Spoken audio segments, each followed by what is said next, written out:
Jadi kebersamaan saya dengan Pak Timotius ya berarti mulai 96 itu. Mungkin juga sampai mati Kak Riki, karena kan rumahnya kan dekat. Airnya sudah saya sambung dari tempatnya Pak Jusi ke rumah. Itu yang bayar air Pak Jusi. Makanan favoritnya Pak Timi itu apa? Mie pangsit. Mie pangsit apa ini, Pak? Mie pangsit ujung pandang. Kalau Pak Jusi apa Pak Jusi makanan favoritnya? Nasi goreng babi suka, mie tore juga suka. Oke. Kalau ada makanan baru di Surabaya, Ya. apa yang dilakukan sama Pak Timi dan Pak Jusi? Kalau ada yang ngajak dan ada yang mau saya ajak, saya akan pergi. Oke. Kalau Pak Timi? Saya tanya Pak Jusi dulu, udah coba belum? Gitu. Kalau enak, saya coba. Kalau enggak, ya enggak. Kalau minuman favorit apa Pak Timi? Saya air putih aja. Kalau Pak Jusi? Air putih dan teh tawar hangat.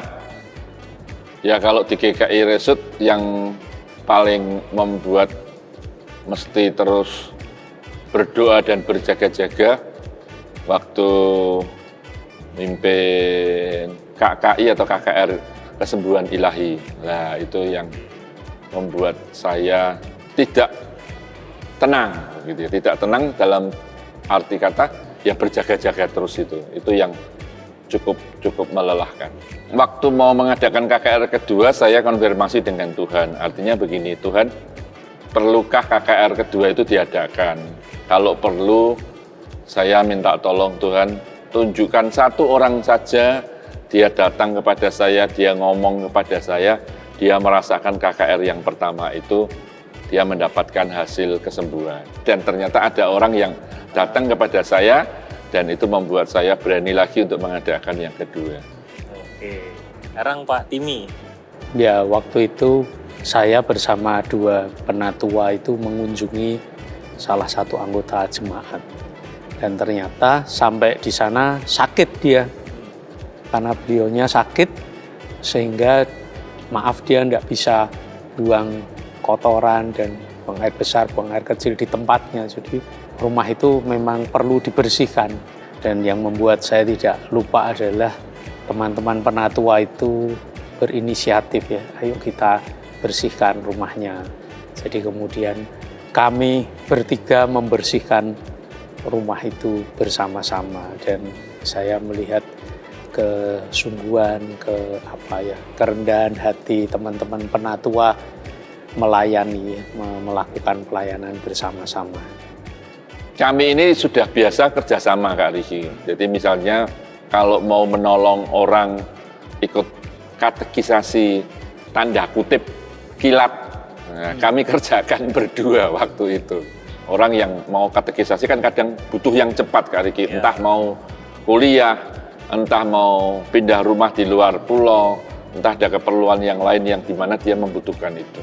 Jadi saya tanya dia ada waktu kapan, dia tanya sama saya, ada waktu kapan. Jadi itu menurut saya momen di mana saya bekerja sama dengan Pak Timotius. Kalau dibagi dua kan lebih ringan janjiannya kan, katekisasi khusus kan harus dipadatkan ya, dikebut ya lebih intensif.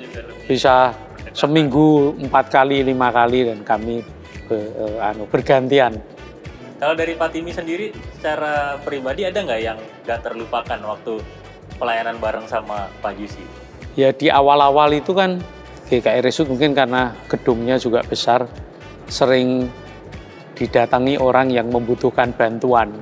Kalau sebelum Pak Jusi datang, saya kan harus menangani sendirian ya. Setelah sama Pak Jusi datang, saya selalu kontak dia. Ada yang butuh.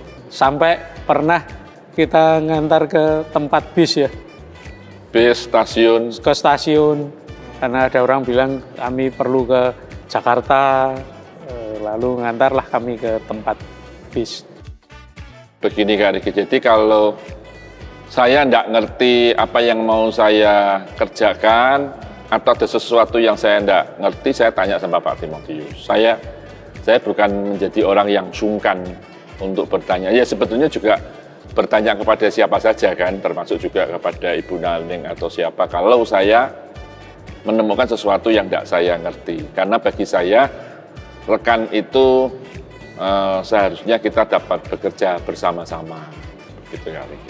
Oke. Kalau dari Pak Timi? Iya, biasanya kalau dia butuh materi untuk khotbah, seminar, dia tanya saya, materimu yang dulu itu ada enggak gitu. Ya wis tak share kan materi khotbahnya. Cuma biasa setelah itu ditraktir ya. Jadi beres lah, utang lunas gitu.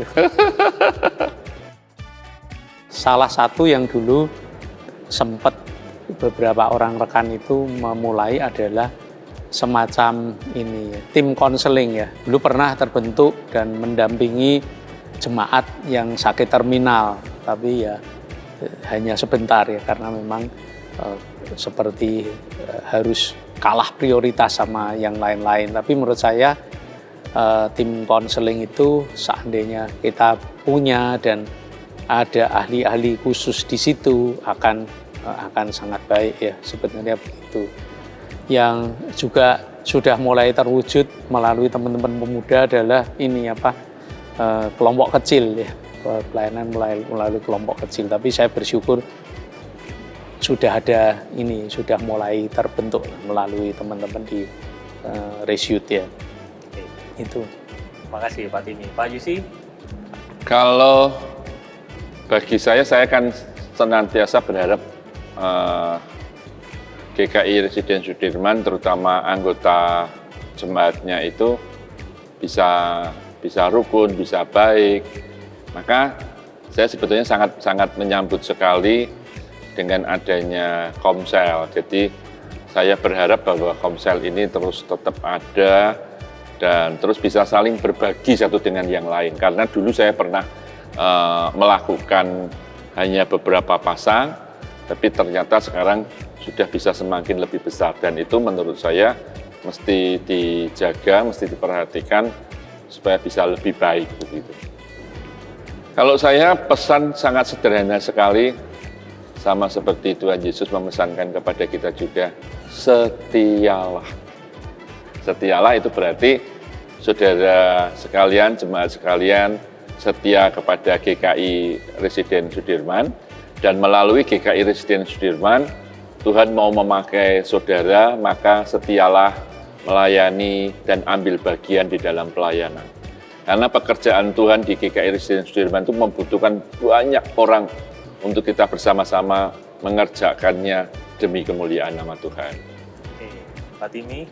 Ya, menurut saya tidak ada gereja yang sempurna.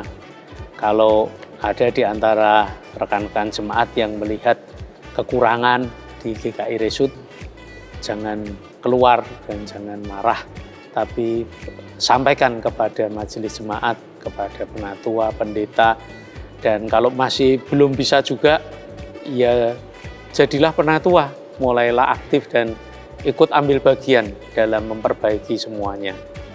Saya kira itu cara bergereja yang seharusnya.